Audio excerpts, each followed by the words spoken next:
You're tuned to The Drive on your 24/7 home of the black and gold. Steelers Nation Radio.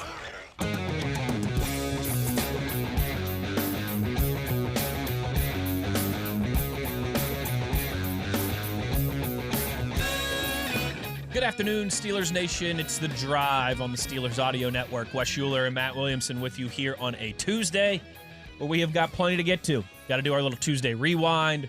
We're going to talk power rankings, fantasy football, catch up with Chris Adamski. It's a loaded show today, Plenty on Matt. the docket, yeah. I feel like they're all pretty much loaded shows at this point of the This timeline part of of the season. Yeah. So plenty to get to, but on a Tuesday, we will start with all the latest, the kind of news of the day, as we always do from the pardon me.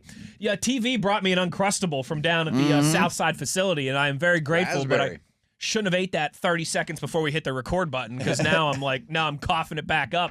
I've always said, man, hiccups are like our worst nightmare. Big time. I mean, it's sneezing spell and hiccups. I'd rather have a broken leg.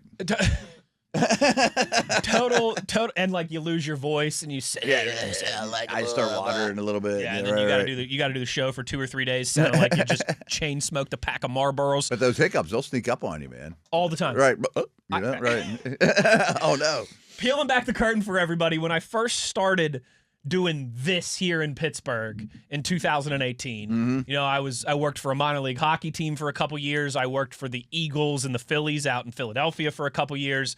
And then July of 2018 was fortunate enough to get a job back in my hometown with the team and the organization I grew up rooting for and all that good stuff. I was blown away when I still would have to engineer a lot of remotes, and when you're kind of the low man on the totem pole, right, and you're doing all the grunt work stuff. I would always be engineering shows with you and Wolf, at the South Park Clubhouse. And it would boggle my mind in the most impressive way how in the middle of a segment, you and Wolf could go back and forth making great football points while each clearing a rack of ribs off your plate. He was way better at it. You wouldn't hiccup, you wouldn't burp, you wouldn't stutter. It was seamless. It was unbelievable. I'm like, not only is it impressive how quickly they're putting down this rack of ribs, but they're also not burping and coughing and making a show of it on air. It was good stuff. I've noticed over the years that Dulac and Wolf were the best at eating while live on the air. Dulac's he flips his headset up and he's like, you got it for the next 4 minutes. And he's real elegant about it. Like Wolf was like, Jerry, as you know, is like smooth, golfer, doesn't get any barbecue sauce on him or whatever. But Wolf was like, During camp, Jerry and I did a couple shows. I think that's exactly what I think. Puts the headset up. It's like, I guess I better keep talking for a while. Jerry and I think did 3 or 4 shows together throughout the few weeks of training camp, the night shows. Couple at Sharky's, couple at Dino's, and it is so because when he flicks that headset microphone up, you're like, I guess I'm talking for the next 3 or 4. I guess I'm on stage for a while. I can't throw a point back to Jerry real quick as he's wolfing down some cod or trout or salmon or whatever fish he was putting down there in Latrobe. But yeah, I was always very impressed by that. And then there's me, and I can't even handle a few bites of an Uncrustable before we hit the record button. But Matt, let's get into along those lines. I do that Wednesday night show still. Yeah, and my go-to is buffalo fingers. Okay. I would prefer wings, but they're they're a mess. I mean, you get 5 minutes between segments. I can't have wing sauce. Wolf didn't care, but I did. I'll get it all over the headset. I actually use a fork. Right. There was all right. Well, I promise we'll get into Tomlin here in a second, but this is kind of fun. There was one of those Wednesdays at the clubhouse. Yeah. Where you guys would get wings and ribs. I mean, I wish people could see it. There was a spread, yeah. Our sales guys would be like, why are we racking up a $250 tab at the clubhouse every Wednesday? We took desserts to go. I was joked with Wolf that I bet his never got past the first red light, whatever dessert he took home. He took several, yeah. Matt and Wolf would each take home 3 pieces of cheesecake, a pumpkin pie, a peanut butter pie. It was unbelievable. I don't even remember what story I was just about to tell. Oh, Wolf at the clubhouse. He's in the middle of we were just talking about wings and it's ribs everywhere, and sauce everywhere. It's on his headset and his microphone and on me and And he's part of my engineering duties back in those grunt work days is you got to bring the tablecloth. That has Steelers Nation Radio and Fox Sports Pittsburgh on it. Yeah. Just Wolf, like we do the combine or right. Wolf one time is looking around for napkins. can't find any, and just starts wiping his hands on the tablecloth. And we got a break, and I'm like, Wolf, I got to like fold that thing up and like put it in a backpack and carry it out of here. Yeah. Oh, I miss that guy. Miss seeing I wonder how often that thing gets washed too. Like sometimes it needs it bad.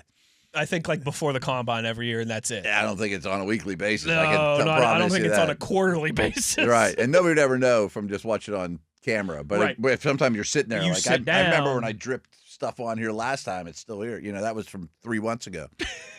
I shouldn't probably tell this story, but I'm never in charge of any of that stuff. But we did an owners meeting, and they're like, "Hey, can you throw this in your bag on the way home?" Sure. Like you do like this we all do the at time. the combine, help the video guys and throw some stuff in our truck. You fly all the time. I mean, sometimes it's hard to get everything in bags, and no doubt. Sometimes Dale had to carry like all the headsets. You can only weigh whatever. so many pounds, checking your bag and all that stuff. So I take the table thing home, and I'm like, I might as well wash it. I mean, I have a feeling it hasn't been washed in a while. Be a good Samaritan. So I kind of threw it in the corner for a while, and knowing I had like a week till I need to bring it back or whatever.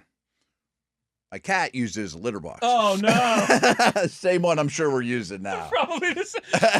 Smells a little ripe here. What's going on with this thing? Number one, not number two. I'm like, this thing's wet. I'm like, oh, no. So I definitely washed it after that. And it wasn't Larry the Bird, so it had to be the cat. Oh, man, good stuff. Good stories. Good memories. Anyway, we got a press conference. We do have a press conference to get to. If Wolf was there, he'd be talking about the food that they serve. I'd be crushing this Uncrustable right now, too. Yeah. Oh, he liked those, too. Oh, love them. I forgot. That's another Wolf thing, yeah. Behind barbecue, I mean, donuts. I think that was right at the top of his list.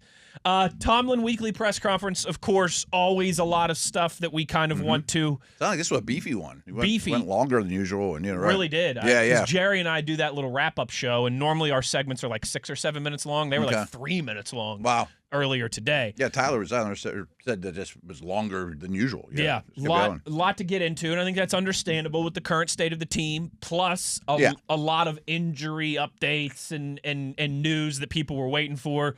Let's start there, Matt. That's always the most important. That's, I think, usually, is the most important stuff. We all know the press conferences, the questions, this and that, and talking about certain things, but I think the injury updates are always the most pertinent, pardon me. And here's what Mike Tomlin had to say about the team's health, some individual statuses, of course, ahead of this Sunday's crucial clash in Baltimore. From an injury perspective, I'll cover a few things. Derek Harmon can be characterized as out again this week with his knee injury. Everyone else could be characterized as questionable, and when I characterize people as questionable, oftentimes it means limited participation at the early part of the week, and then increased participation as the week goes on, and the quality and quantity of that participation being our guide toward availability. The guys that fall into that category, Patrick Queen with his glute injury, and some other guys with some bumps and bruises associated with play. James Pierre is in the concussion protocol, and I never really try to provide too much color regarding that. The medical experts make that determination, but he's in the protocol and could be listed as questionable as we sit here today. And I would imagine we got some other guys that lack availability associated with bumps and bruises, associated with play this time of year that could be limited at the top part of the week. But we expect those guys to pick up as the week goes on. And you can characterize Aaron Rodgers within that group as well. So there you go. All right. As well. Did you guys hear that? He just said as well. Didn't say as well, too. I can get some grammar lessons from Coach. That was a lot better than I expected. Yes, except for the Derek Harmon news. Yeah, I guess. Now, I will still to lean. Rule him out, right. Very early again to be ruled out in the process. I will say, though, if this was a bigger deal, I think he would have been placed on IR already. That's my thoughts, too. So I do have. I thought, well, is that going to be 3 games then? Glass half full, glass half empty. It won't be 4 probably, or they would have done IR. I would think so. But it seems like there's a good. This way, if you ruled out now, maybe that third game's also in play. And I think we saw firsthand how important Derek Harmon was to that defensive front Sunday against Buffalo. Unfortunately, he was too important. In a way, right. And he's not the only reason that the run defense was as bad as it was. No. Clearly. But they were running where he lines up most of the time, either to his inside or his outside, There was a direct correlation there, I think, certainly. So that was kind of the biggest piece. But other than that, we say this every time, though. I mean, if you're in concussion protocol now, chances are you'll miss one Pierre. Yes, and but not 100%, but not chances 100%, are nowadays. But it's a fair assumption nowadays. Yeah. I would lean towards we won't have him. Yes. Which, to me, opens the door for Samuel to be the starter immediately, and maybe he just never gives the job up. And that's something that Mike Tomlin discussed as well. Oh, okay. I didn't know that. For the first time in a couple weeks, we got some Asante Samuel questions, conversations. Okay. While you dig that up, I also wanted to mention, though, I mean, Pierre's a big-time special teamer you'd be without, though, too. I mean, and that's... You're already down a couple of those. Yeah, you're already down a couple of those. And if this Ravens-Steeler game is like most Ravens-Steeler game and is a 13-9 rock fight, special teams are going to be really important. 18-year anniversary of that yesterday, by the way. You should have made that joke yesterday. Mike Tomlin says Darius Slay being inactive on Sunday was more about seeing Asante Samuel Jr. than sitting down Slay. Then he, of course, the follow-up question was, how did you think Samuel played? And Mike Tomlin said, and I quote, "We liked what we saw." Yeah, okay. Quote. So Bills didn't throw the ball a lot, and he didn't start the game, so it's not in that regard. But still, it's a good way to get your feet wet for him. Hopefully a starting point for a guy that hadn't played a regular season football game in 14 months. Yeah. You didn't ask him to play 70 snaps either, so it kind of worked out. Maybe he will this week. And so maybe all of a sudden where we were a week or two ago of like, man, if you lose another body in that secondary, you could really be thin. Yeah. Maybe you're kind of back to, hey, we obviously don't want to lose Pierre. I think he's been one of the bright spots on that defense over the last month. Exceeded expectations for sure. And his special teams value, as you mentioned, but hopefully a Samuel Jr. is ascending, and it's not a huge drop-off for the Steelers if and presumably Pierre is not out of concussion protocol by Sunday. I would hope if Pierre's out of the mix, Slay would then be active, but I hope Samuel would start. Yes. Over Slay. Yes. Agreed. Sorry, I had to think about think about that for a second. But the fact that he was active and Slay wasn't last week implies he's ahead of him on the depth chart, but I don't know if that was addressed or not. Yes. Mike Tomlin stopped short of ruling Broderick Jones out for the season. Okay. Said Andres Pete was solid on Sunday and will start again this week. I think he earned that. Again, we don't expect him to be Jonathan Ogden, but right. I don't think he was a turnstile. No. And yeah, he wasn't Anthony Munoz, right. But he didn't wreck everything. Did the job. Yes, he didn't wreck what you were trying to do or anything along that regard. So, and then Aaron Rodgers is included in that limited birthday boy.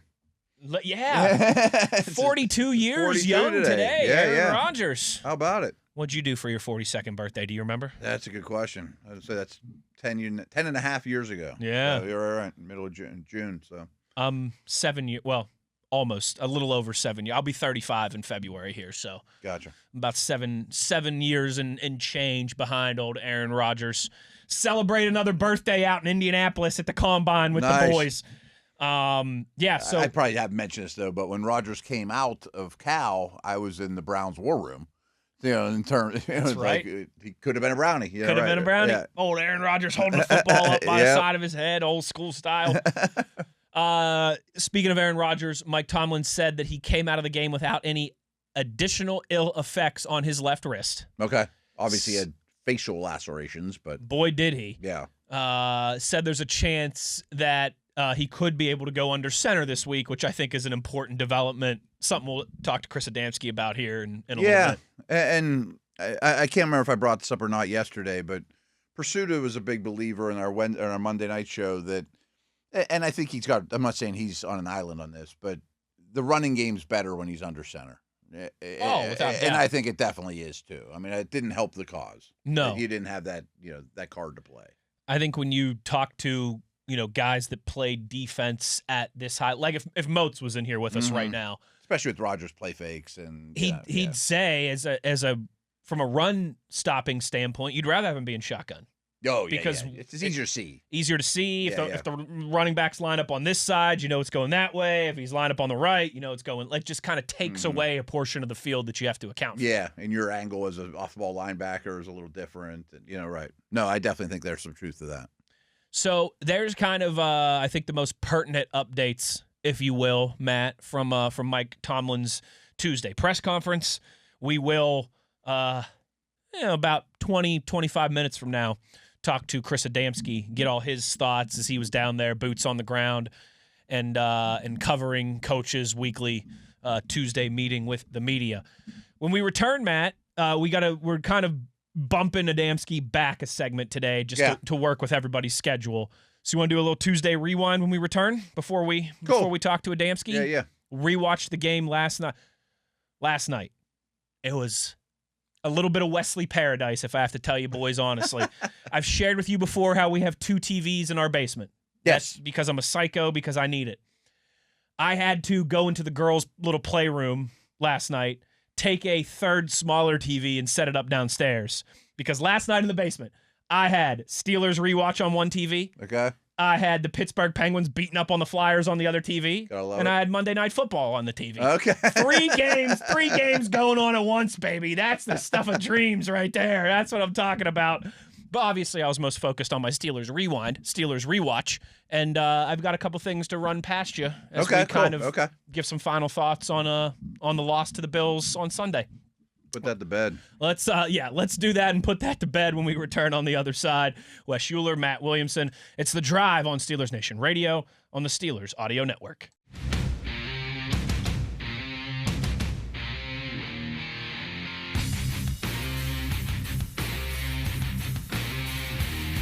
All right, Matt, before we can flush it and just always, or only, maybe is the word I'm looking for there, look ahead to the Baltimore Ravens, we got to do our Tuesday rewind for Steelers and Bills. Yep.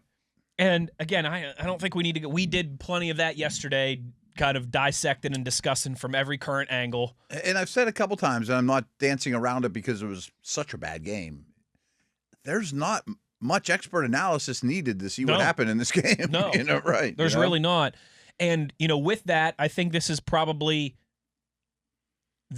what's I'm looking for, least in the weeds Tuesday rewind observations I have. I could imagine. Like, this is very much 30,000-foot view. Mm-hmm. But I wrote down 2 things here rewatching the game last night. The first, I wrote it in all capital letters in my phone notes for dramatic effect. Where is Pat Freiermuth? I know. He ran 9 routes. 9 routes. That's it, really? That's it. He was third amongst tight ends. Now, they didn't run a lot of plays. That's part of it. And you have to call a pass play. We only ran, 43? 40 I think it's in that neighborhood. Yeah. And probably half those were pass plays. Sure. So, still, he only ran 9 routes. So, I guess we didn't talk about this, but that was 2 things that really bothered me was I feel pretty strongly that their 2 best pass catchers are Metcalf and Freiermuth. Especially now. Yeah. Like coming into the season, I might have fought you on Jonnu Smith. But, sure. But that has not manifested over the course of 12 games. Austin's flashed. But, I mean, like, who do I want to throw the ball to? Running backs aside. They're both good receivers, but I don't want it to be a running back-centric pass game, although it is more than I would love. Yeah.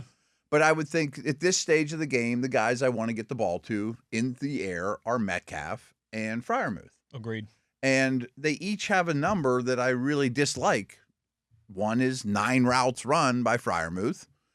That's not enough. I mean, how are you going to give him the ball? Yeah. You're not going to throw it to him every route he runs either, So you're not setting him up to use him in that capacity. And then Metcalf's average depth of target was 4.4 yards downfield. I mean, in Seattle, he would lead the league or have the highest. Lead the league's a misnomer. That doesn't mean it's better or worse, sure. But it would always be the highest. I mean, it would be deep downfield. Yeah. So, I would like more usage of my 2 best pass catchers. That's where I'm at. Yeah. And I think, you could debate who's the Steelers' second best eligible in that regard. But at least we're in the neighborhood. Yeah, but I think that there is you watch ever since that Cincinnati game where he did what he does, right? Move kills the Bengals. Yeah. But it's like Side note, so do all tight ends. So do all tight ends, yes. But, I just the lack of usage for him, and I think we talked about this last week, the lack of overall success from that trio of tight ends. Yeah. Is where are we hanging our hat here with this group? Maybe one of the biggest stories for this offense this year. Mm-hmm. But I think Muth kind of personifies that. 9 routes. I mean, again, when you're only running 40-some plays, you've only got so many mouths to feed, or you only have so many opportunities. Small pie. I mean, I get that. It's like you're trying to do a Thanksgiving dinner, but you've got half the ingredients that you need to feed everybody. I mean, it's almost become a joke on Mondays to me. Is you get so many questions. Why didn't Warren get more carries? Why didn't Washington get more attempts? I'm like, they run the fewest plays in the league. Buffalo ran 31 more plays than they did. Right. Yeah, I mean, how many more touches could you get in 31 more plays for Freiermuth and Warren and Gainwell and DK? You're last in time possession and you're not running any plays. Yeah. It's hard to say, well, we got to get the ball to this guy more. We got to get the ball to that guy more. But I'm 1,000% with you on Freiermuth. I think you know what you have there, and he's a good player. And maybe part of that, too, is, again, we've combed over, we've dissected, we've gone into the weeds of every element of this offense. And that's maybe just, I think, the one thing was just kind of like, where's Pat Freiermuth, man? You gave him a lot of time on the sidelines. Gave him an extension 2 years ago. Like, we spent so much time talking about how those tight ends were going to be the Steelers' kind of matchup calling card. Yeah. What's tough about Baltimore, they got 2 guys in Lamar and Derrick Henry that can just run past you and run through you. Yeah. What's hard about Cincinnati? Well, they've got Joe Burrow, Jamar Chase, T. Higgins. Like, we thought that identity stuff, like you mentioned. We thought that those trio of tight ends for the Steelers was going to be their matchup nightmare, their calling card, their identity, and instead it's been a little here and there. It's been a little here and there, but for the most part, it's been underwhelming. It hasn't been. Boy, that's our bread and butter. That's who you can count on. 13 personnel, and you're always seeing Freiermuth against a big, heavy linebacker that can't run with them, or Washington mossing a small safety. Like all this matchup stuff that you envisioned in camp. Mm-hmm.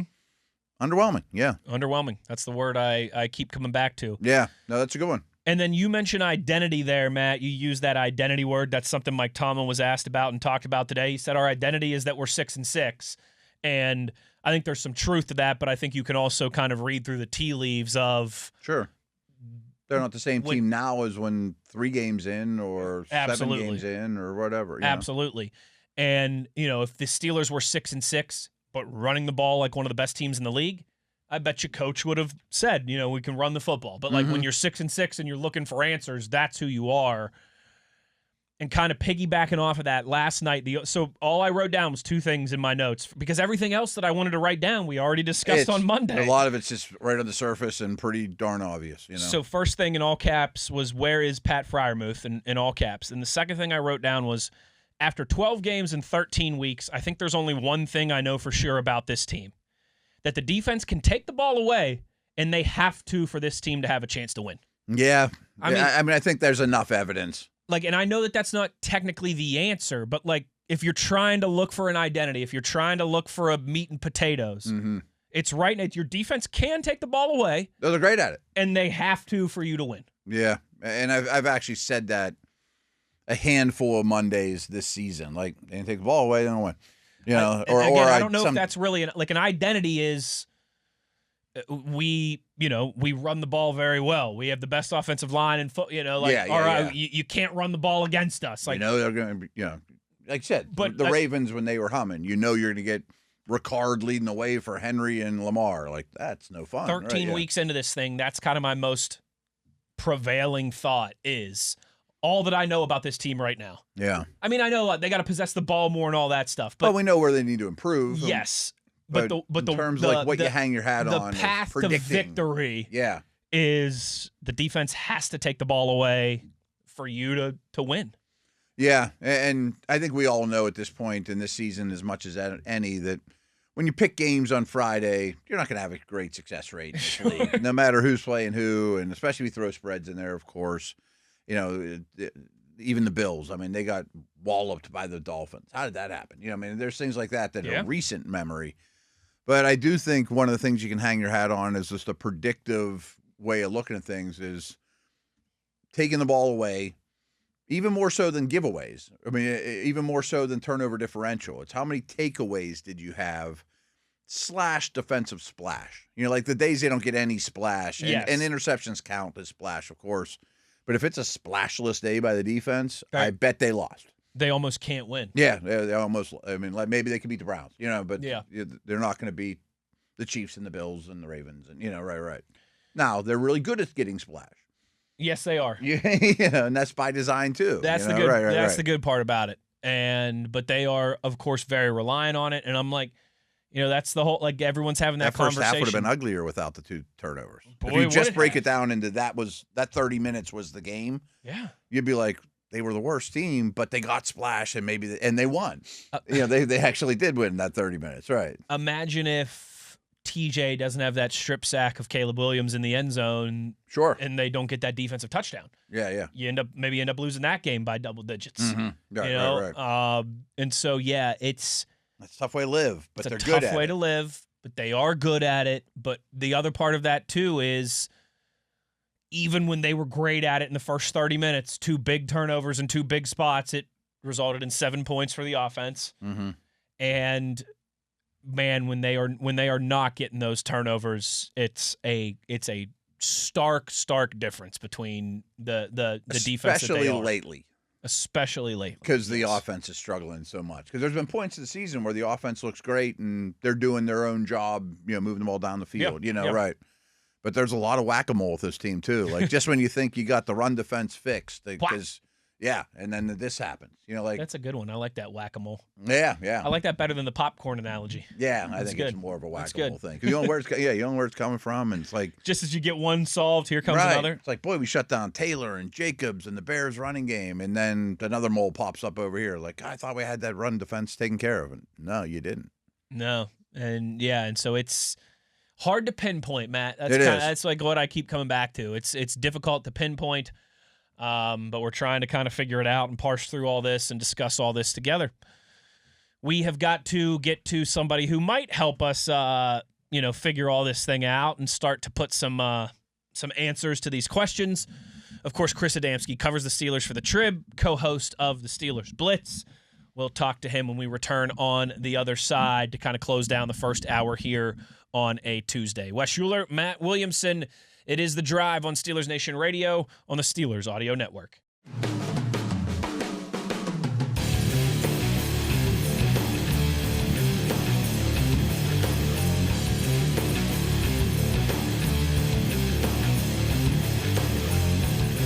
Back on The Drive here on a Tuesday, and part of our Tuesday programming is, of course, catching up with our buddy Chris Adamski, covers the Steelers for the Trib, is the co-host of the Steelers Blitz with our buddy Tom Opperman at noon here on the Steelers Audio Network. Buzz, thank you for taking the time as always. Plenty that we want to discuss with you. Let's jump right into it. First of all, Derek Harmon ruled out already for this weekend against Buffalo. That was last weekend against Baltimore. We saw, him and Broderick Jones get ruled out early in the week last week. Broderick Jones placed on IR, Derek Harmon not. So Matt and I were kind of discussing this, but is it safer to assume with Harmon that it's not going to be a longer-term thing since they put him on IR? But how do you kind of balance that with him already being ruled out for Sunday here on a Tuesday? Yeah, he was. Let's see. He wasn't on IR to start the season, and he missed the first 2 games, True. and then he came back. So not that means necessarily anything for this injury, but they've been pretty good. I can't think of many examples over time where the Steelers made a mistake and kept a guy off IR, kept him active whenever they could have had the 4 weeks with him or whatever. And I don't think they're anywhere near getting to the 8 limit for designated to return this season, and now we're in week 14, so that's not a worry at all. So if there was any reason to believe that he wouldn't be back in 4 weeks, now I guess you're also, last week would have been 6 games left in the season, so you would have kind of painted yourself in a corner there for only 2 games. So look at that. But the fact that he I would have thought maybe you get the old. Sometimes Tomlin will even say, "Well, character I'm in a doubtful, but we'll leave the light on for him," that kind of thing. Heading into Tuesday, the fact that he opened up his entire the segment of the presser with the injury situation, but by saying Harmon would be out this week, leads me to believe that maybe that's next week might be the first time we get that even. Then you're doubtful for next week, probably not, which means then you're at the fourth game, and maybe that's it. So I guess by just talking it through there, maybe I expect them to miss these next two and then come back, and even then that means you were wise not to put them on IR because you would have missed 4 games if that happened. And I think we saw a pretty I don't want to overstate his importance or say he would have fixed everything or made it an entirely different situation, but I also don't think it's a total coincidence that the run defense is probably as bad as it's been all season, the first 2 games and this past game, and those are the 3 games Derek Harmon missed, right? I mean, there's some correlation there. There has to be some correlation, right? And most of the runs went in the area of the field where he lines up in this Baltimore game, right? So, I mean, I don't know if they win or shut down the run with him, but I have a feeling it would have been better. Yeah, that's what I said. I don't know what I've been saying that I don't know what the odds are for, because it's been a pretty bad year for, like, generally speaking, depth rookie classes to be like defensive player of the year, rookie defensive player of the year, or things like that. I mean, I think Abdul Carter is still like the 4th pick, and what's he have, like 1 sack? Nobody's really doing anything in the rookie class. So Harmon's still on that list, right? If you go to your favorite app, he'll still be on there, even though it's like, I don't know what again, I think he's been good, but it's not been a splash play machine to win an award like that. So I said, whatever case you're going to make for Derek Harmon, but put in the tape of the Steelers against the Bills and say, this is what happened when he's not there, right? I mean, Derek Harmon for MVP after that, maybe after seeing that happen the way setting a 50-year rushing record against the Steelers. So if we're to go bigger picture on it, I think that the Steelers finally, we've said for years and years, they need to start. It feels like forever, right, to get younger in the defensive line, and Cam Hayward keeps playing. But I think you finally got a for sure. I mean, Benton's been, I'm not, downplaying everybody else, but Harmon's definitely a piece I think you got going forward here for, hopefully up a decade or something. Yeah, I mean, I think it's pretty clear he's important at a minimum, if not impactful. Yeah. Some of the other injury news is James Pierre's in the concussion protocol, and nowadays that usually means you miss the next week. And if we just operate under that assumption, Buzz, how do you think the cornerback pecking order minus Pierre sets up now? Yeah, that's something. I wonder what they do with Slay, because you would think, especially if Pierre isn't going to play or doesn't look like he's going to play, I think you'd be even more reason to protect yourself by getting Samuel up on the 53. And I wouldn't be shocked if it happens almost any minute now. Let's say if that, a lot of times on Tuesday they'll do that. Yeah. And the problem is, of course, who you take off, and I think that might be a Scotty Miller maybe. But either way, that part's irrelevant. So I think you got to, first off, that's going to be your first move, is make sure somebody doesn't come in and poach Asante Samuel. Not that he was, all world or whatever, but I think he showed he was healthy and he could play, and he has a track record. He's a starting corner in this league. So I would think just by watching him on Sunday, they didn't show any reason why he couldn't play. Now maybe you still don't put him out there for 70 snaps or whatever it is, and it seems like every Steelers game has 70 or 80 defensive snaps anymore.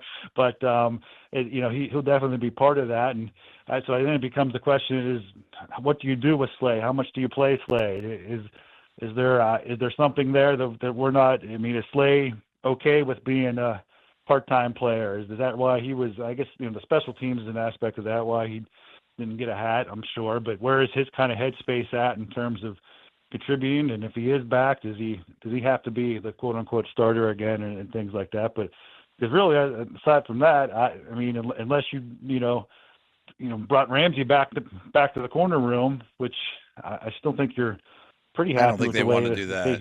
Yeah, exactly. I don't think that's going to happen. So really, I'm going to say you don't have any other choice, but I don't think they're going to go to with Darryl Porter Jr. or anything like that off the practice squad, right? So it's probably, I imagine it'll be at this point, right? Samuel would probably start, and maybe Slay maybe rotates in some things like that. I assume so too, and I'm kind of looking at that as a glass half full version of maybe he just never gives up the starting job, and he's even eliminates a need for future years. I mean, I don't think that's crazy to hope for. Yeah, I don't. I think that's possible. The ideal situation. Yes, it's plausible. Yes, and that's the ideal. I mean, it was a low. We talked about it when he was signed initially. It was low risk, right? You're not really paying much, and he's a practice squad, and doesn't work out, and you move on. But the high reward. I mean, some of these, and they're totally different situations, of course, and totally different. But I mean, William Jackson they brought in similarly late one season, and on a essentially give up nothing for him, and didn't have to they had to pay him the rest of that season, but had no future commitment. They found out he wasn't the answer going forward, and they let him move on. That was it. So if he isn't, so in some ways, and obviously, of course, you're fighting for a playoff spot here. This isn't time for tryouts and auditions and things of that nature. Right. I'm not saying that, but at the same time, whenever you're down at least one corner, if it looks like, and you need him to play, and it would be in some way it's a blessing to see how good he is and where he's at, and you got a lot of other priorities. Not to look forward to the draft already, but a lot of other areas you'd probably like to address rather than having to worry about corner real high in the draft, and. You got a decision to make this coming spring on Joey Porter about an extension, or at least this coming summer about an extension for Joey Porter. But that's a whole other discussion. But yeah, I think again he has a track record. There's no reason to believe that, assuming he's back to health, that he's not he's been a starting corner in this league and been a above average one. Not an all pro, but certainly a starting caliber corner in the Steelers. That would be nice to kind of shore that up heading into next season. Yeah, maybe just a different body, different voice, somebody new into the mix to kind of change the mojo a little bit sometimes. I think there's something to be said for that for a locker room as well. It's Chris Adamski with us here on The Drive. Buzz, question for you. Are you a Guns N' Roses fan? I am a Guns N' Roses fan, yes. I saw a great film at Heinz Field once. It was a great show. All right, well, all three of us have that in common then. So, Axl Rose once sang, "Where do we go? Where do we go now? Where do we go?" Axl Rose is thank you. I you got to appreciate sway that. side to side when you do that. That's right. I need long blonde hair and where do we go? Ow, ow, ow. Look at that. Buzz, where do Axl Rose this offense for me? Okay, where do because they've got to find something to hang their hat on. Like it can't just be pin the tail on the donkey blindfolded trying to get something to work. We've talked so much about the run game. We've talked so much about DK Metcalf. We've talked so much about the quarterback, 42 years old today. Happy birthday, Aaron Rodgers. And we've talked so much about the tight end trio that we thought was going to have a bigger impact this season. Where do you go? If you're Axl Rose / Arthur Smith / Mike Tomlin all combined into one person, where's it start for this offense to find some level footing, to find some momentum, to get things moving in the right direction? I wish I was smart enough to come up with some GNR lyrics on demand really. and create a whole soliloquy. You don't need our Civil War here, Adamski. What we have here is failure to communicate. In the secondary. That's the way he wants it. Yeah. So, in lieu of that, take us down to Paradise City here, Adamski, please. Okay. There we go. It's like, okay, whatever's going with DK, whatever you want to say about DK, Matt, you could devote another time to that or talk about. Obviously, for weeks I was saying, okay, unlock DK. He's your alpha. He's your big playmaker with the track record. But we're on 5 or 6 weeks now without a splash out of him, right? I know he had a touchdown or two. He had the rushing. Things like that, but whether it's all the attention from the opponent, whatever it is, it just ain't happening, right? I can't beat my head against the wall and say somehow unlock DK Metcalf because it's not happening. So I don't say that ship sailed. Maybe next year things are different, but I just think to say that would be hollow because I've been saying that. I'm sure they've tried that. I'm sure that's what they want to do, and it ain't working for whatever reason. Okay, so you kind of X that one out. So then you go. The running game, I've been saying that, the Gainwell, Warren, they're kind of just like a two-headed person right now, right? It's just, I don't even know how to, if you're going to talk about the running game, just they both, what they do has been the most consistent part of the offense. So you have that at least. And, there's been times, of course, where we said they should be using that more. We think they should, there's more there that could be unlocked. And I guess that's part of it too. The same thing almost with Jonnu Smith as DK, where it's again, I could say, but that hasn't been there. That's even longer than at least DK for that first month or so. I thought there was a little bit, there's some, the 80-yard touchdown, of course, in Dublin. There was some other plays, downfield or him just breaking tackles, things like that. I guess part of it is DK, maybe do more of that. And they've been trying that though. He's gotten not a lot of catches, but he's getting 3 or 4 catches a game and hasn't broke one deep yet, or broke one for a big play yet. And, again, you can't expect it every play. But anyway, so, yeah, I'm going on a list here of all the position players, what you can do, right? And we're running out of people. So I know Frank Tomlin today talked about Pat Freiermuth, or was asked about Pat Freiermuth, and he didn't really kind of gave the same answer he does all the time. And I don't know how much I think Pat – I don't know if Pat is a, completely move the needle type, if you unlock him to be like totally make this offense dynamic, but I think he's part of the solution maybe in terms of possessions and things like that, keeping possessions moving. Maybe you do see more of him at some point here, maybe in lieu of Johnny Smith, which again, John has been playing more than Pat here this past month and hasn't really produced anything there. But yeah, the short answer is I don't know. Is there a Guns N' Roses lyric like I wish I knew, or something like that? But that's that. But you go through, and I'm trying to. I wish I had a more intelligent answer for you, but yeah, I don't know what it is. But and the thing is they haven't been, this last week notwithstanding, there's still been decent point production out of this offense throughout the season, and they're still in the middle of the pack point wise. And then and the defense hasn't scored that many points. They have a couple of touchdowns and put them a couple short fields, I guess, at certain points, but they haven't been terrible all season, right? They've been okay. They probably a little below average, but at the same time now the arrow is pointing in the wrong direction, and whether it's because of your compromised injured quarterback or not, or whatever it is, that's part of it too. And I do wonder how much the running game gets affected by not being able to be under center at any point in the play action game and things like that too. So that's a whole other problem, that some of the things you have done well are probably adversely affected by the fact that your quarterback has to take snaps from a shotgun or a pistol. Well, hopefully they've navigated the November rain, and all we need is just a little patience. And they're not knocking on heaven's door. Oh, yeah, baby! Woo! Don't cry. Don't cry. Don't cry. I applaud all these. Buzz, great stuff as always, man. Thanks for having some fun with us and lending some boots on the ground perspective. Keep up the good work with our buddy Tommy Radio on the Blitz, and we will talk to you soon. Don't be estranged, Buzz. Yeah. Yeah. See, I should at least called up a list here so I could have a rapid reply to these. But next week I'll hit you up with some. I'll be ready with some good stuff. But anyway, good talking to you guys. Take care, partner. There he is. I'm sorry, I had to. I'm sorry. Too much fun. Where do we go? Where do we go? Yeah, it's a lot of questions. Yeah, a lot of unanswerable ones. A lot of unanswerable ones, which is, hey, not where you want to be in December. There's no doubt about that. But, man, like every time, Matt, that I'm ready to pull the plug. Oh, I know. I'm like, it is such a week-to-week league. They'll rebound and beat Baltimore handily and be in first place and, Exactly right. And everyone will be like, all right, hey, here we go. Going to host a playoff game.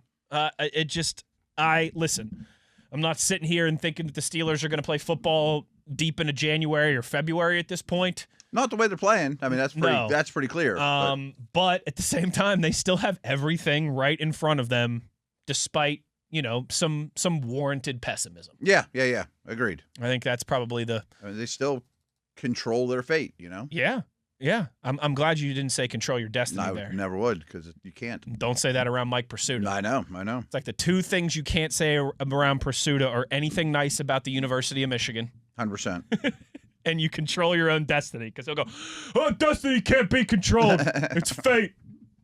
Hour in the books. Another hour to go here. In hour number 2, Matt, you want to talk a little fantasy football? We'll do some power rankings.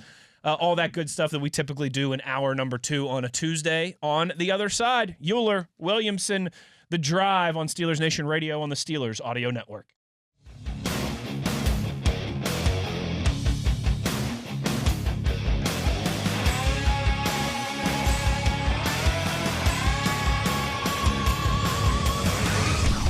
Good evening, Steeler Nation. How we doing?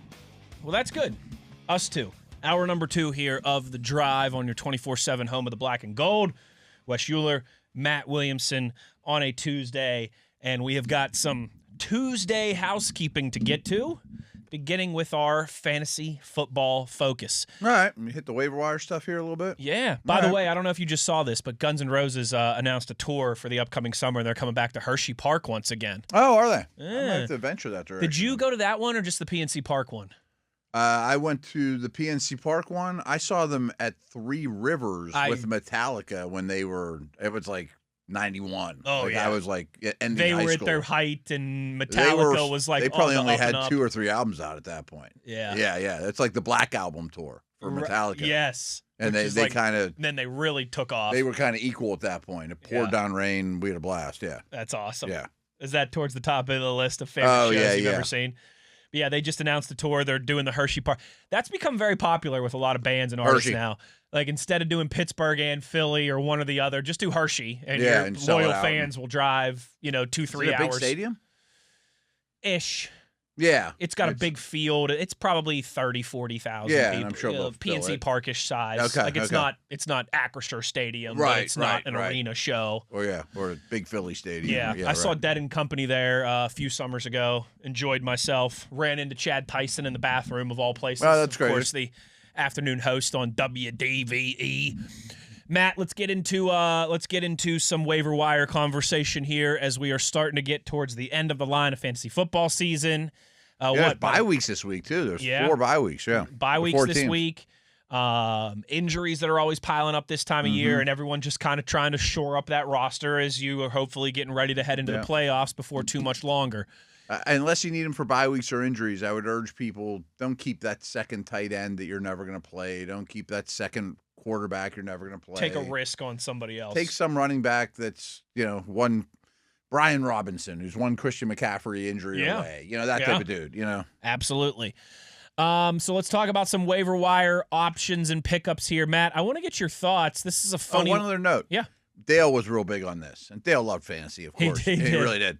And but this time of year, he could be a real jag-off and really play defense. Like, he would look around the league heavily and be like, that guy needs a running back. I'm never going to use him, but I'm going to play defense. He did a lot of that. I'm picking up Kyle Monangai this week because he might need him. Yeah, exactly. Just so he can't get him.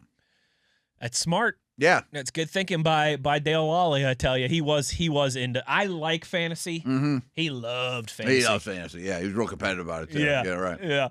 Quarterbacks, waiver wire available, Matt. C.J. Stroud still available in about 60% of the league. Going on the road, though, against the Chiefs. That's a huge game, by the way. We'll talk about that later. That's maybe in the the week, game of the week in monster. terms along with Steelers Ravens in terms of playoff implications, consequences and all that. Yeah, you know what? Maybe we'll talk about that here in just a second because I've got the numbers in front of me. Oh, okay. Stroud still available in about 60% of leagues. It's fine. Trevor Lawrence in about 50% of leagues. Okay, they're about equal. I mean, they're on good teams. They're going to throw. Stroud doesn't run a ton. Again, if you have a solid starter, I wouldn't run to pick him up just to have him as your backup dude. But like this week in both my major leagues, Drake May is my starter, and they're coming up on a bye.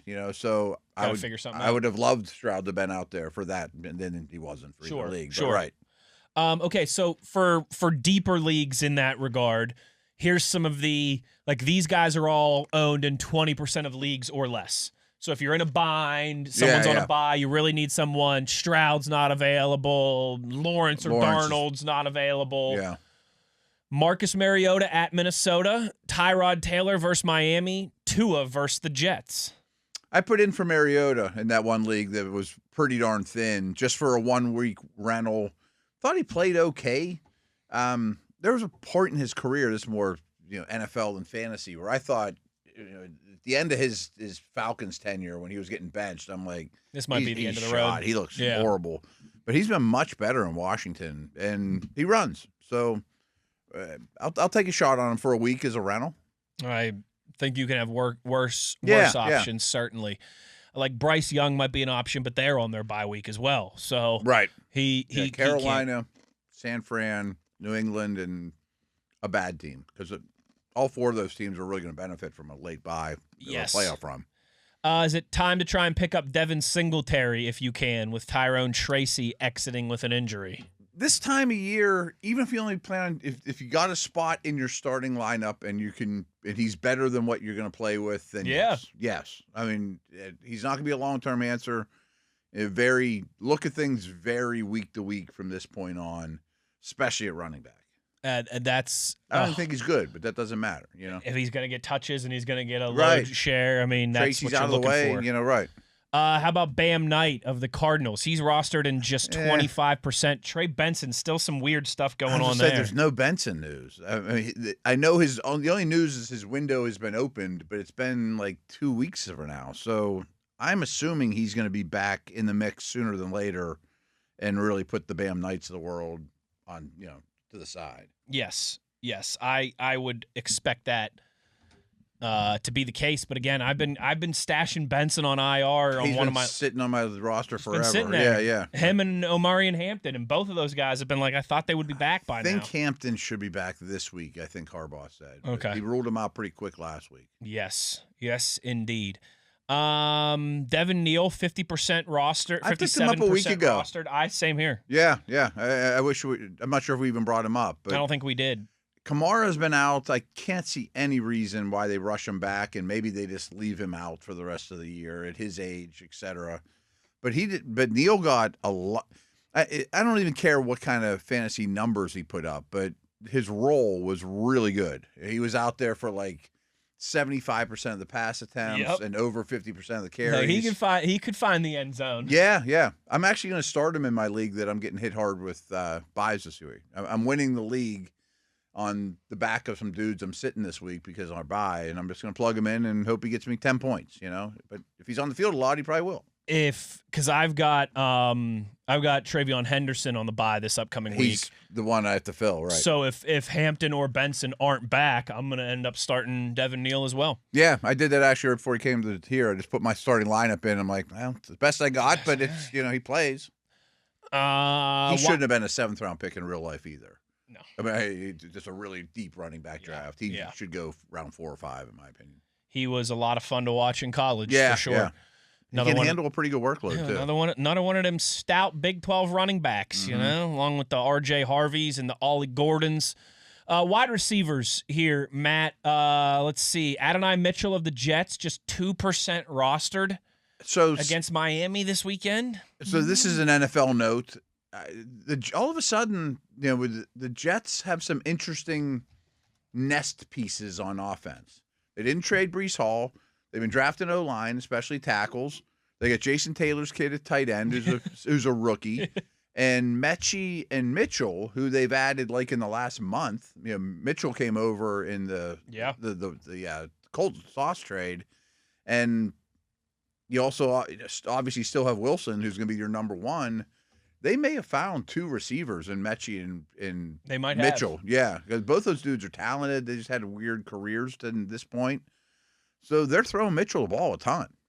They are. It's not that bad, right? It's not. And, especially with Tyrod playing instead of Fields. It helps him. With what they've got on their offensive line, which I think is a lot to be optimistic about, and hopefully they'll get Vita Vea back fully healthy next year after that. Vera Tucker. Yeah. Or Vera Tucker, sorry, yeah. Another V word.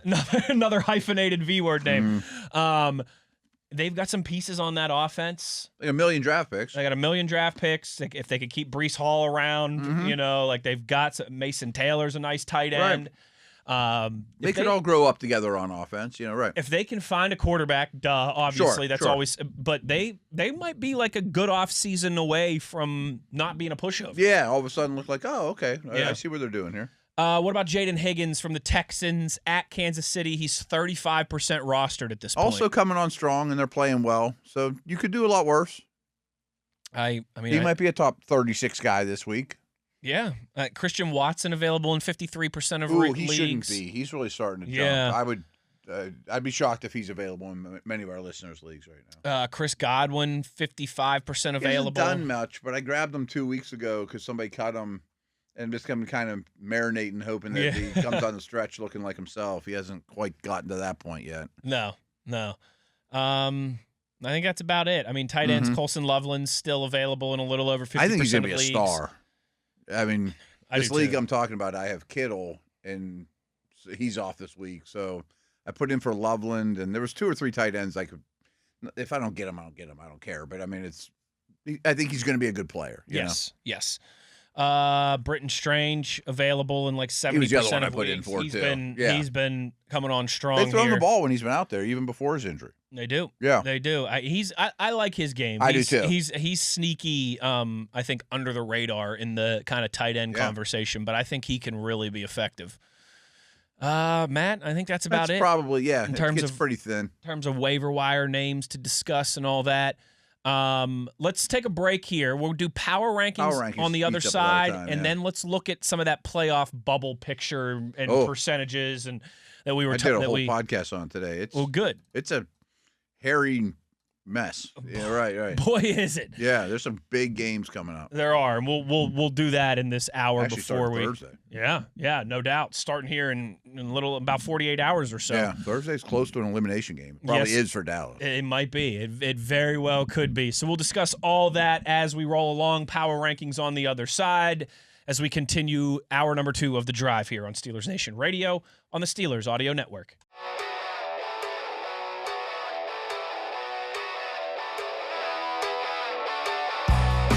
Power Ranking Tuesdays here on The Drive. Much like the Masters, a tradition unlike any other. We start at the back where there has been much debate over 31 and 32, and Matt and I have thought that it should be the Raiders for a while, and once again it continues to be the Raiders. They're at 32, the Titans are at 31. I think those are the clear-cut 2 worst teams in the National Football League. Yeah, I think you're right. At least I always hate saying teams aren't playing hard, but Tennessee's still playing hard, and you got a bunch of young guys trying to prove. Kind of like what we said about the Jets. Like the Titans are a good offseason away from not being a pushover. Exactly. I think they have their quarterback, which is the biggest piece of the equation. Raiders are a bit of a mess. Raiders are a bit of a mess because they don't have their quarterback. No. And they're not gonna, they move on from Geno Smith this offseason. It doesn't absolutely hamper their salary cap or anything like that, but there's some money attached there still. Right. Their plan didn't work. No. Bring in a veteran quarterback, bring in a veteran coach, stabilize this thing. Yeah. And it has not been worked at all. Not been the case. Raiders check in at 32, Titans check in at 31. At number 30, the New Orleans Saints.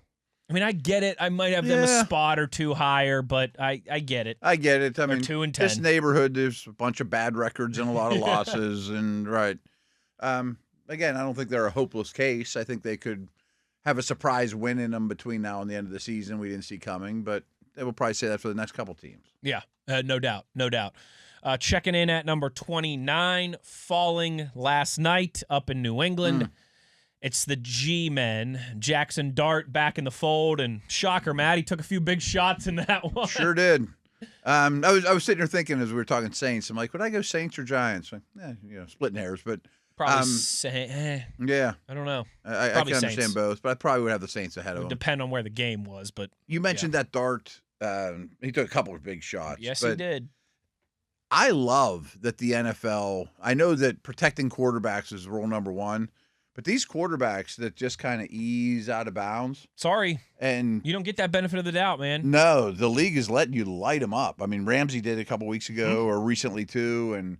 And frankly, the biggest culprits are Mahomes and Lamar. I was going to say, those guys, Mahomes and Lamar have made a living out of get the defender to slow down. Yeah. And I'll pick up an extra 5 yards by tiptoeing around you. It drives me nuts. And I'm glad that if you're in bounds, they're letting you blast them. Good. As they should. And in that situation, they're not a quarterback back in the pocket. They're a runner. Right. They don't get those same Williams protections they get. To learn. There's a couple of these young guys that have come in the league, Dart, Caleb Williams, that think that they can get away with it. Jaden Daniels. Yeah, exactly. You're not going to get away with it.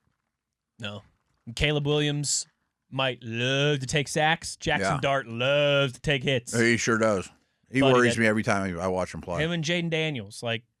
They did it at LSU and Ole Miss, and that's one thing to do it there, but it's a long season, and you're super valuable here. Yeah, you can't. You gotta live to fight another down. As the Giants check in at number 29, number 28, the Cleveland Browns. Not the follow-up performance by Shedeur Sanders that they were looking for. No, and I shouldn't shock anybody. No, I mean it's who he is. And against while albeit beat up, still a veteran knows how to win Niners team. Yeah, a playoff team. Yeah. Number 27, up a couple spots after winning a game. It's the Jets, Jets, checking in at 27. could be in the process of saving his job, and we did mention them earlier that there's some building blocks there in place, and maybe there's a little bit of hope with all the draft capital. Yes. I again, there's plenty of teams that are in this position on a year-to-year basis, and some take advantage of it and some don't. And the Jets historically don't. But again, they're set up to take a step forward this offseason if they can make the right moves. Yeah. 26, continuing 7 straight losses in one-score games now. Yeah. The Arizona Cardinals. I don't know if they're I think they're clearly better than all these teams we mentioned. I do too, but they are bizarre, man. Are they the best bad team out there? Maybe. I mean, they've won 1 of their last 10 games. I know. So they are a bad team. So they're a bad team. But this is nuts. Over the last 8 games, Arizona averaging 371 yards per game. That's 7th best in the NFL. Yeah. But just 22 points. Wow. Wow. So you're Brissett's moving throwing the it all ball over the like field. crazy, but then you're getting down into the red zone and you're vomiting all over yourself. Yeah. And McBride's putting up numbers, and Michael Wilson's putting up numbers, and Marvin's back, but still, they just don't ever win. They've been outscored by 40 points in the 4th quarter this season. Did they? Oh, really? That's a tough way to make a living. Some of that stuff with the Steelers. I didn't realize how bad it was for them. Tough way to make a living. They fall a couple spots down to 26. Continuing to fall down this list is the Minnesota Vikings, and I'm not saying I disagree with it, but they check in at number 25. They're in a bad place, man. They got no quarterback. It's all down to that. Quarterback. Right, yeah. I might take the Cardinals played Minnesota and Wichita right now. I think I'd take the Cardinals. They At least I can trust the guy. I might take the Giants over the Vikings. I mean, the Saints could beat the Vikings right now. I mean, they could lose just about anyone, not the Raiders or Titans.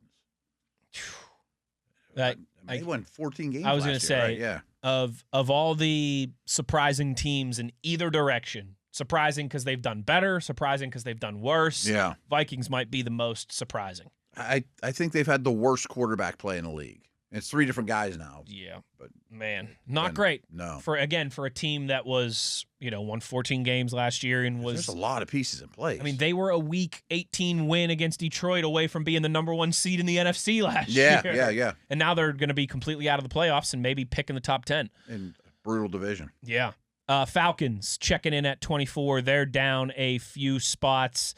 That might even be kind to Jets. them. It might be. Their season's pretty miserable too. It is. I mean, they've got some nice players, but they got quarterback issues, or at least concerns. I know Penix will start the season. He's not at the McCarthy level. Yeah, but I don't know that they should be super thrilled with where he's at. No, definitely not. Definitely not. The Commanders check in at 23, Matt. They actually moved up a couple spots after 2 straight overtime losses. I say they've looked okay lately. Yeah, they're not a disaster. Right. That was a pretty fun game Sunday night, or Monday night, right. And honestly, if I'm a Commanders fan, I'm kind of liking how this is playing out. Just because keep losing and the team is showing they're not rolling over and dying. Right. But they keep losing. So it's a good let's retool this thing. Let's get a better draft pick. We'll get Daniels back next year. It's not a bad way of looking at it. I wouldn't be a lost season, but maybe we'll be back in this thing a year from now. Lost season, but at least we're gonna have a top pick and not, kind of wait in the mushy middle. Yeah.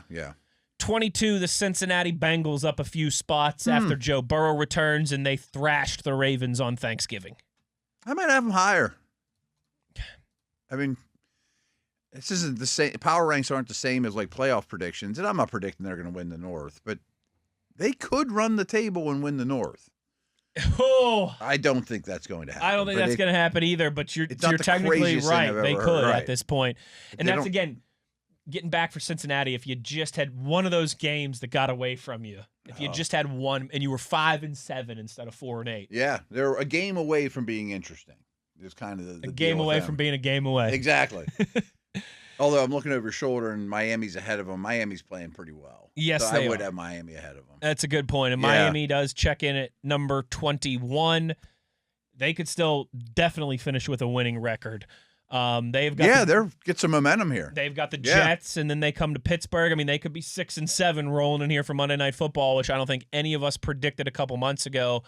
They deserve some credit after selling off a lot of assets. Boy, they look terrible after the first looking terrible month or so. Yeah, it's it's been an impressive return to form by the Dolphins over the last few weeks here. It has. And we might have mentioned this yesterday, but I think Miami and Carolina, definitely Carolina, are going to be out of that first-round quarterback mix now. I would think you run it back with Tua, and you definitely do with Bryce Young at this point. Yeah. At least one more year. Agreed. Matt, checking in here at number 20. I think probably the lowest we've seen them maybe all year, the Pittsburgh Steelers. I almost guarantee that's the lowest they've been all year. And they're coming off their worst game. I don't have a problem with that. I think I'd probably put them right in that neighborhood, too. At number 19, down 7 spots. I think the lowest we've seen them this year as well. It's the Kansas City Chiefs. Ooh, I can't have them that low. I mean, I'd still have them ahead of, like, the Chargers, the Panthers. The Bucks? Yeah, that's the neighborhood I'm talking about there. I don't hate it. I mean, I might have Kansas City 2 spots higher, but again, like if you start playing with like playoff simulators and stuff, there's a very good chance they do not go. Oh yeah. Yeah. We're going to get to that in just a few minutes, and their numbers right now aren't looking good, and they've still got some tough games ahead. I know. Number 18. If they lose to Houston this week, who I do think is better than them, that could be the end of it. Because they would have no tiebreakers against anybody. An AFC loss would be critical. Yeah. Lost to Jacksonville, lost to Houston. I mean, they do have the tiebreaker over Indy, I guess, but that would be about it. They're not going to win the division. No. Carolina at number 18, 7-6, one of the more surprisingly upstart teams this year. Yeah. They've had some real highs and some real lows. They might have had the best win of anybody last week. Yeah. I'm fine with them right in that neighborhood, yeah. I think that's fair. Like, I'd have them ahead of the Steelers right now.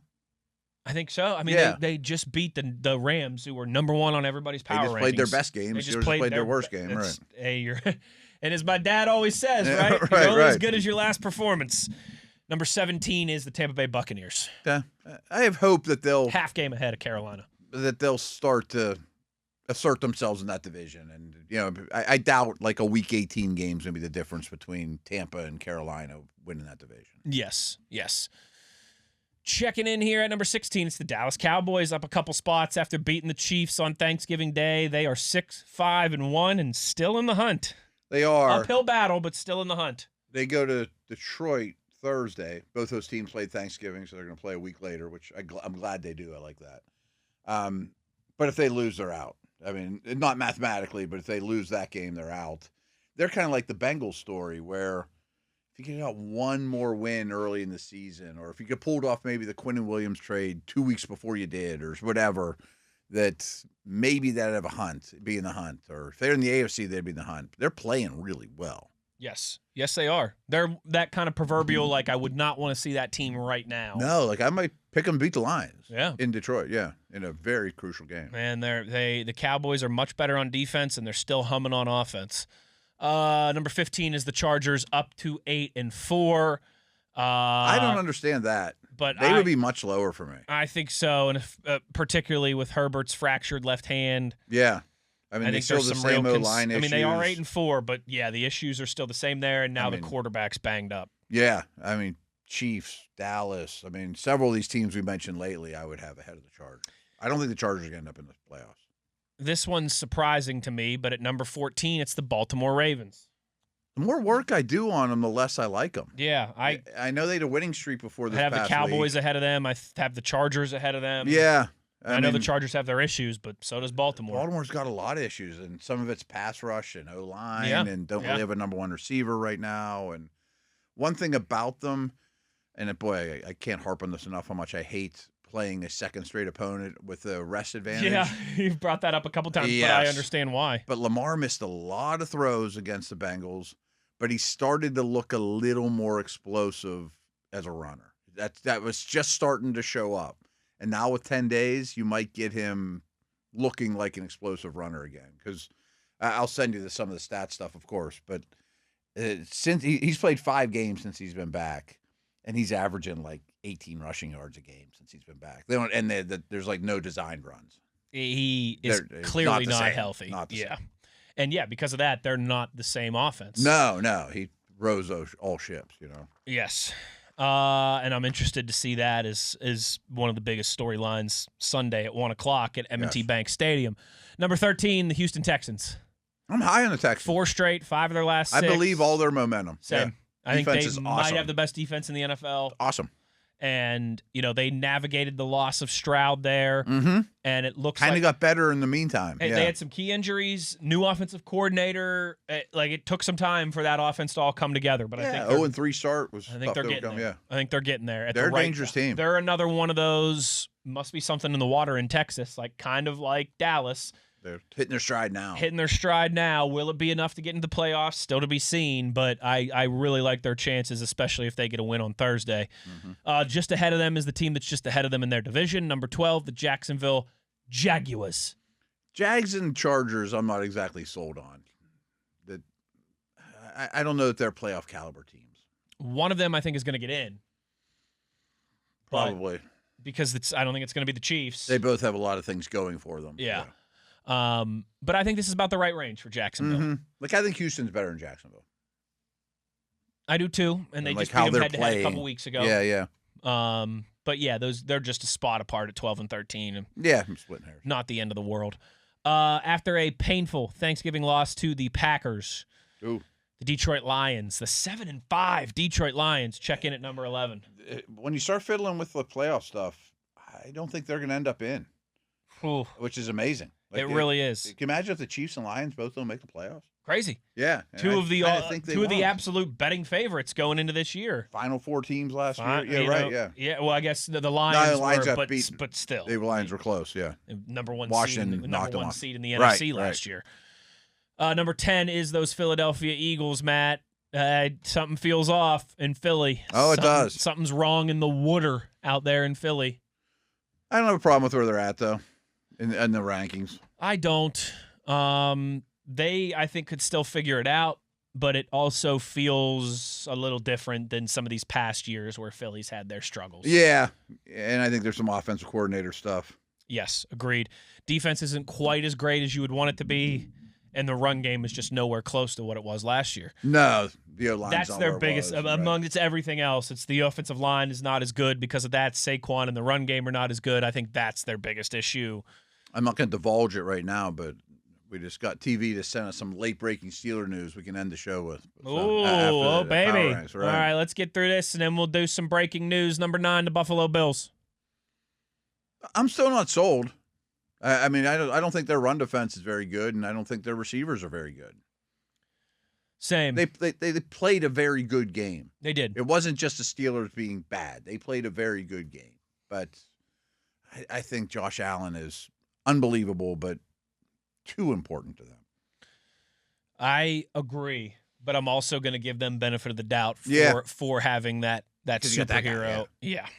And the way that Cook is running the ball too is true. Makes them tough. The Niners check in at number 8. I don't know, that might be a little high for me, but they're 9-4, man, and they just keep winning in the toughest division in football. Yeah. So I don't know if we'll get to it now or not with the news, but in terms of playoff probability, we can always do that tomorrow. Yeah, so we can go on and on about it. But I did a whole show today. But basically, The Athletic has a really good playoff predictor thing you can fiddle with, and you get kind of lost in it. Like, what if they lose this game here and this? Yeah. But right now, the team with the best percentage to go to the postseason is the Niners. In the NFC is the Niners. 90%. Yeah, which is crazy. Like 3 teams in the West are going. Yes, they are. Yeah. They absolutely are. I think that we can all agree on. I think it's probably the best division in football. And man, it's crazy impressive when you consider. That's why I don't think the Lions are going. All the injuries that the Niners have navigated this year. It's been a Coach of the Year performance. It's crazy impressive. Yeah. Number 7, the Indianapolis Colts. And the Niners have that bye. They have a bye week right now coming up, which is perfect timing for them. Same with the Patriots. Patriots have played all those rookies, all those snaps. Like, it's a great time to get a bye. Perfect time for those teams to have a bye. And then the Patriots come out of the bye to play the Bills, which could just wrap up the division with 2 weeks to prepare for the Bills. Oh. Number 7, Matt, down 3 spots. It's the Colts. I don't like it. They're showing some chinks. I don't like it. Daniel Jones, speaking of quarterbacks who aren't healthy, Daniel Jones clearly not healthy now. And he isn't turned into a pumpkin, but he's not moving like he did. Their schedule is really tough the rest of the way.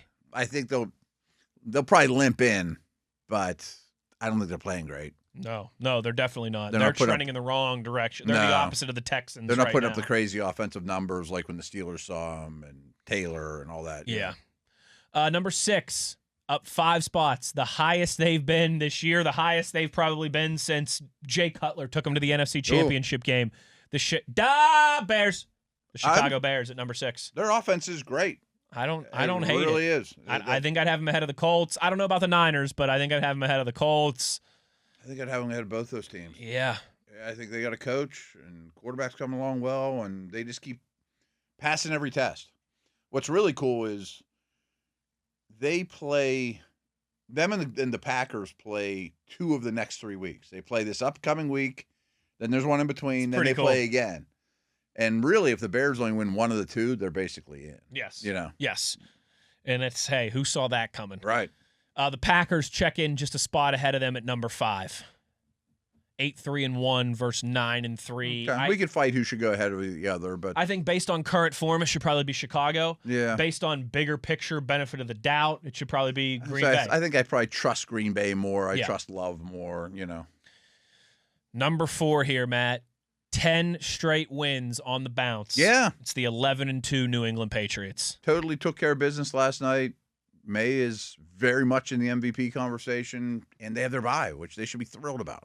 It's still crazy that they lost to Las Vegas earlier this year. Now, I know that's week 1. Oh, wow. And wild things happen week 1. A million years ago as a new coach and a young quarterback. But it is funny that's what their 2 losses are to Vegas and the Steelers. They showed a graphic last night of all the money they've spent, the big name acquisitions, and they basically all were hits. Diggs and Moses at right tackle. Williams. And, Denver Broncos check in at number 3. Matt, overtime win against Washington on Sunday night. They stick right there at number 3. They are 10-2. Nix keeps looking better. I mean, I think he's gradually coming back to like last year was sort of that way. He started slow and get better and better and better. They have a variety of weapons. Defense is top notch. Yeah, I guess they're number 1 in the AFC. I don't have a problem with that.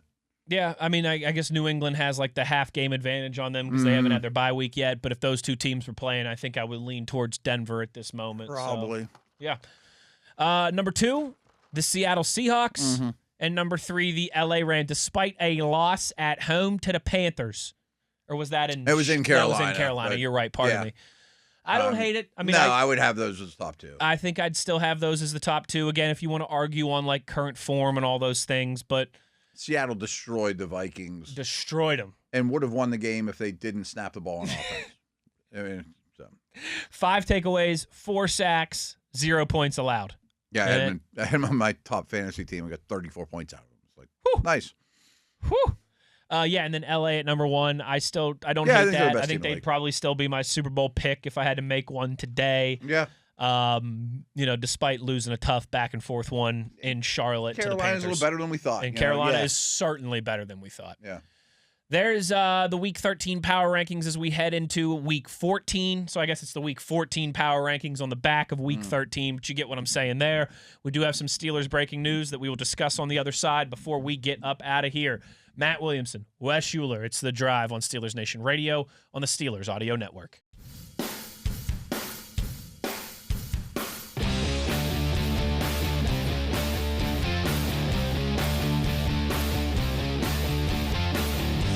All right, we'll talk playoff scenarios tomorrow because we have got some breaking news, some important news. And Matt, from Adam Schefter and really everybody else that covers the Steelers locally, the Steelers and cornerback Darius Slay have mutually agreed to part ways, according to Darius Slay's agent, Drew Rosenhaus. Slay is interested in continuing to play and will consider signing with other teams, but his time in Pittsburgh has come to an end. And with that, Asante Samuel Jr. has been elevated from the practice squad to the active roster. Okay. In some ways, I think it's good news because they must have faith in Samuel. And maybe they even have faith that Pierre can be ready this week. Who knows? I mean, I'm not sure they even know that answer. Eccles can also play outside. Slay was I hate like kicking dirt on them as they walk out the door type thing, but it was a failed experiment. They didn't invest a ton in it. You corners at that age, like Patrick Peterson, don't usually work out. And I think they brought him in with the intentions of he could still play a lot of man coverage for you and be a strong number 2 opposite Ramsey or Porter or whoever, and really wasn't the most interested fella in sticking his nose in and run support or tackling either. So at his age, with Samuel falling in your lap, fine. I don't think it hurts you much that he leaves. He doesn't play special teams. And if he's going to be inactive like he was last week when everybody's full go, you do him a favor and say, especially at that position, teams are always looking for corners. Oh, absolutely. There's probably a playoff team that'll say, yeah, I'll bring him in because we're down 2 guys or whatever, you know? I think from his standpoint, it makes sense. And I think from the Steelers' standpoint, it makes a lot of sense. We have seen his usage cut drastically, and then we saw him be a scratch. And which says a lot. Says a lot. Yeah. And even with, some concerns about James Pierre's status for this weekend, I think in what you have in Eccles and Joey Porter Jr., what you've seen now from Asante Samuel Jr. in practice and in a very small sample size, like you're right. It's not to throw dirt on the guy or try and poo-poo him on the way out of the door. I didn't say great things about him every step of the way. It just clearly didn't work. Hasn't been a great player. It just clearly didn't work. And that, as you mentioned, that happens a lot of times when you take these veteran deals on guys that are flyers. I think from the Steelers' standpoint, I like that they're letting him go. Hey, if somebody else wants to bring you in and can use you and you can be in a better situation, fine. You save a little bit of money, too, because you don't have to pay him these next couple of weeks, whatever his contract is divided by 17, Sure. And hopefully, over these next couple weeks here, you can see something in Asante Samuel Jr. that maybe there's something to build. They must have some confidence in him. Like whether it would have worked out with Slay or not this year. Yeah. It was likely a 1-year lease. He wasn't coming back next year anyway. You know what I mean? It was a 1-year lease. Whereas Asante Samuel could be a mortgage for a few years if it ends up. He might be a starter. He might be opening day starter with opposite Porter next year. Or he's at least coming into. It doesn't have to be one or the other. Or he's at least gets to Latrobe in late July and he's there to compete for a spot or is a legitimate part of the equation. And I did just say it doesn't have to be one or the other. You could have kept both, and you could. But it is tough to keep a corner that doesn't help on special teams. No doubt. And they both don't help on special teams. It's fine if you're a starter, but if you're the 4th guy, you better be a special teamer. That's a great point. Right. That is a great point. And you and the reality is they might be the 5th guy. If Eccles, Pierre, Samuel, Porter are all ahead of you, and you're the 5th guy, which I think is the case when everyone's healthy. Maybe you'll be the 4th guy this week without Pierre. You have to be a special teamer. Have to, right, at that position. Especially when you're down Pierre, when you're down Miles Killebrew, when you don't want to put too much on Peyton Wilson's plate. Herbig. And even Skronik has been back and forth on the injury list. You need some insurance in that department. Yeah. Speaking of that July thing, when we get to July real quick, you think Ramsey is still a safety when we get to that point? Yeah. I'm leaning that way too. Yeah, I'd be shocked if Duggar isn't back, but Elliott's also in the mix too. He's still looming. He could even play this year. Absolutely, so it could become a real strength. One thing I was going to say, which I don't mean as a compliment, but I kind of do. In the last 365 days, how many defensive backs have come and gone? A lot. A million. Yeah. Which I mean it as a compliment in that. They're not just going to sit on. You're a bad player. We're not going to be. We're going to keep looking. We're going to keep looking. They're going to turn over every stone looking for the answer. But you also be like, you also haven't hit on. If you hit on everybody, you wouldn't have this problem. Right? You know what? Too though, like it gets back to, we've had this conversation about quarterback and left tackle, and there's obviously exceptions, like there is to every rule. But in large part, I think corners in that conversation too. Like it's a. You got to invest in it. I don't want to shop at Uncle Bob's used department. And they have forever. I want to go to the BMW dealership or the Porsche dealership, the first round dealership. Yeah, exactly right. Yeah. Exactly right.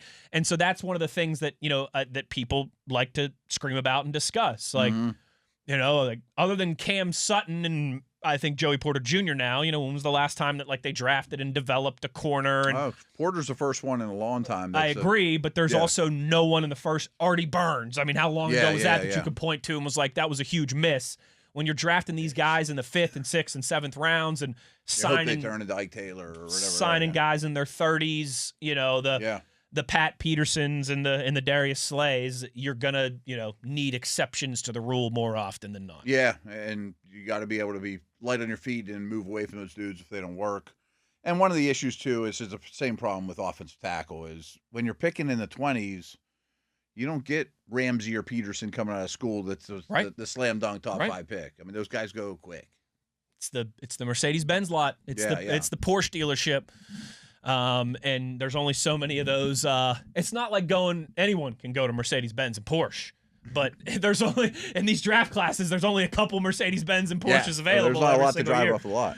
Matt, good stuff today. Enjoyed it. Fun conversation as always. We will get into some of those playoff odds tomorrow. We'll also catch up with our buddy Chris Halleck on Wednesday as well. Big thanks to Chris Adamski for joining us. Big shout out to our video producer, Mr. TV, Tyler V, as always.